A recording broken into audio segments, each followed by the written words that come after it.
अगर आप दृढ़ संकल्प हैं कि आपको एक आईएएस ऑफिसर बनना है और आपको नहीं पता कि कहाँ से शुरुआत करना पड़ेगा, अगर आपकी आर्थिक स्थिति इतनी अच्छी नहीं है कि आप महंगे कोचिंग में अपना एडमिशन ले सकते हैं, तब और दृढ़ संकल्प है कि नहीं साहब हमको तो करना है, तो आप बहुत सही जगह पहुंच चुके हैं। हम आपको बताने जा रहे हैं कि तब आपके लिए सोनू सूद एक मसीहा बनकर उभरे हुए हैं। कल शाम को उन्होंने ट्विटर पर एक ट्वीट डाला जिसमें उन्होंने बताया कि अगर आप आईएएस बनना चाहते हैं तो हम लेंगे आपकी जिम्मेदारी, जिसमें उन्होंने संभावन नाम की एक स्कीम का विमोचन किया, जहां पर वो दिया नामक संस्था के साथ मिलकर आपके लिए फ्री कोचिंग की व्यवस्था कराएंगे। इस स्कॉलरशिप को प्राप्त करने के लिए आपको एक फॉर्म भरना पड़ेगा। अगर आप उसमें शॉर्ट लिस्टेड होते हैं तो आपको इसी स्कॉलरशिप के तहत फ्री कोचिंग की सुविधा प्राप्त होगी। इसके लिए चलिए आपको बताते हैं कि फॉर्म कैसे भरना है, कहाँ भरना है। इसके लिए आप गूगल क्रोम पर सोनू सूद foundation.org पर क्लिक करेंगे। इसके बाद कुछ ऐसा इंटरफेस खुलेगा जिसमें आप इसके सारे डिटेल को देख सकते हैं। आप इसको नीचे स्क्रॉल करिए, वहीं फ्री आईएएस कोचिंग स्कॉलरशिप की जगह एक रजिस्टर ऑप्शन दे रखा है, उस पर आप क्लिक करने के बाद एक मिनट को थोड़ा सा वेट कर लीजिए। एक नया इंटरफेस खुलेगा जिस पर जी हाँ खुल गया।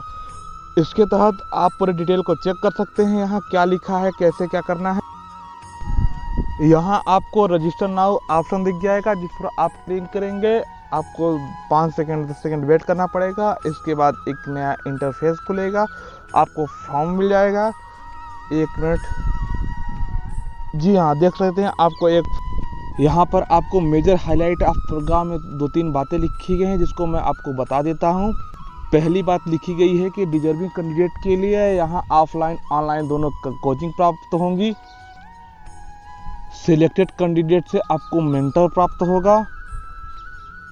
इंस्ट्रक्शन में लिखा गया है कि आपको फॉर्म हिंदी और इंग्लिश में आप दोनों में भर सकते हैं। इसके बावजूद अगर आप चाहें तो कैंडिडेट का सिलेक्शन उनके आर्थिक स्थिति और उनके मेरिट के बिहाफ पर होगा। चलिए आपको बताते हैं कि फॉर्म कैसे भरना। सबसे पहले नाम में अपना नाम डालेंगे। जैसा कि मेरा नाम है, मैंने अपना नाम डाल दिया। तदुपरांत जेंडर में आप मेल फीमेल अदर, अगर आप पुरुष हैं तो मेल, औरत हैं तो फीमेल डालेंगे। इसके बाद आपको एक ईमेल आईडी डालनी पड़ेगी। ईमेल आईडी डालने के बाद आपको एक मोबाइल नंबर डालना पड़ेगा। जी हाँ, जैसे कि मैंने अपना मोबाइल नंबर यहाँ डाल दिया है। इसके बाद आप व्हाट्सएप नंबर डाल सकते हैं। आप ऊपर दिए गए नंबर को ही व्हाट्सएप नंबर पर भी डाल सकते हैं अगर आपका व्हाट्सएप नंबर इस पर बना हुआ है तो। उसके बाद आप अपना परमानेंट एड्रेस डालेंगे। जैसे कि मेरा परमानेंट एड्रेस जो है मैं उसको डाल देता हूँ। इसके बाद आपको पूछा गया है कि आप किस कम्युनिटी से बिलोंग करते हैं। आप शहरी हैं या एक ऐसे क्षेत्र में है जो शहर के रूप में परिवर्तित होने वाला है, आप गाँव में निवास करते हैं। अगर आप गाँव में निवास करते हैं तो आपको रूरल डालना पड़ेगा। अगर आप शहर में निवास करते हैं तो आपको अर्बन। अगर आप ऐसे जगह हैं जहां कि आपका शहर में परिवर्तन होने वाला है तो आप टाउन डाल सकते हैं। इसके बाद आपके व्हाट्स योर करंट एड्रेस, जो अभी आप कहाँ रह रहे हैं, जिस जगह आप रह रहे हैं उस जगह का एड्रेस आपको डालना पड़ेगा। जैसे कि मैं मथुरा में रहता हूँ तो मथुरा अपना एड्रेस डाल देता हूँ। इसके बाद आपको अपनी अपने पेरेंट की एनुअल इनकम डालनी पड़ेगी, जिसके आधार पर आपका आय प्रमाण पत्र बना होगा, वैलिड आपको डालना पड़ेगा। तदुपरांत अगर आप विकलांग हैं तो यहाँ यस, बाकी नो कर देंगे। इसके बाद what is your current profile, अगर आप कर क्या रहे हैं आपको अपनी एकेडमिक क्वालिफिकेशन डालनी पड़ेगी। आप ग्रेजुएशन इन प्रोग्रेस में है, ग्रेजुएट हो चुके हैं, जो भी कर चुके हैं आपको वो डालना पड़ेगा।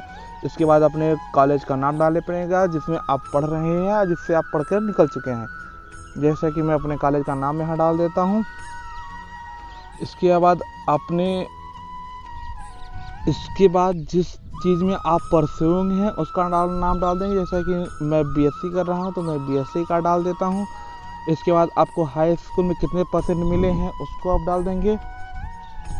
इसके बाद आपका हाई स्कूल का जो बोर्ड रहा होगा आप डाल देंगे CBSE क्या CBSE, ICSE क्या ICSE, अगर अदर से है तो अदर।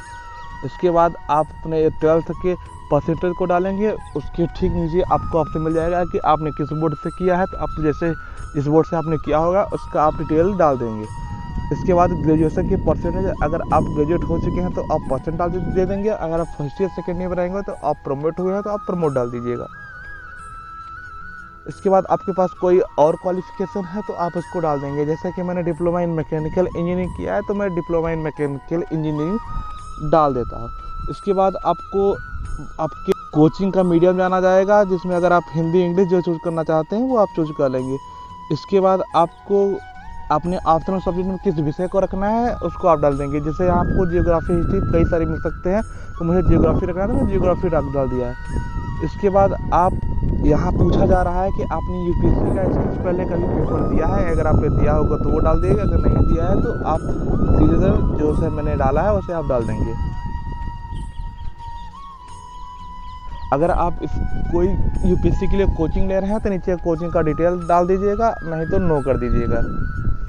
इसके बाद आपको which mode of coaching are you comforting, अगर आपको किस प्रकार ऑनलाइन ऑफलाइन दोनों चाहिए, कि ऑफलाइन चाहिए ऑनलाइन चाहिए, तो इसके बाद आप पूरे फॉर्म को एक बार चेक कर सकते हैं। आपको देख सकते हैं कि आपने कहाँ क्या नहीं भरा, जिससे कि मुझे ट्विटर पे ना जानकारी मिली थी तो मैंने ट्विटर डाल दिया है। अगर आपके पास कोई सवाल होता है, कोई सजेशन होता है तो आप नीचे उसको डाल देते हैं। इसके बाद आप सबमिट क्लिक करेंगे और आपका फॉर्म सबमिट हो जाएगा। सबमिट होने के बाद आपको आज कुछ समय के लिए वेट कर सकते हैं। आपका फॉर्म सबमिट होने के लिए चला गया है। देखिए आपके पास एक कंफर्मेशन आ गया है कि आपका फॉर्म सक्सेसफुली सबमिट हो गया है। इसके बाद आपको कुछ नहीं करना है। अगर आप चाहते हैं इसको स्क्रीनशॉट रख सकते हैं, बाकी अगर आपको ज़रूरत नहीं है तो आप इसको छोड़ सकते हैं। और अगर आपको लगता है इस वीडियो के माध्यम से आपको एक उपयुक्त जानकारी मिली है तो आप हमारे चैनल गेन योर नॉलेज को लाइक और सब्सक्राइब कर सकते हैं और अपने दोस्तों में इसको शेयर कर सकते हैं। आपके एक छोटे से प्रयास से किसी का मोटिवेशन बना रहता है। इसके लिए धन्यवाद। मेरा नाम है अंबुज शुक्ला और आप देख रहे हैं gain your knowledge channel. Thank you.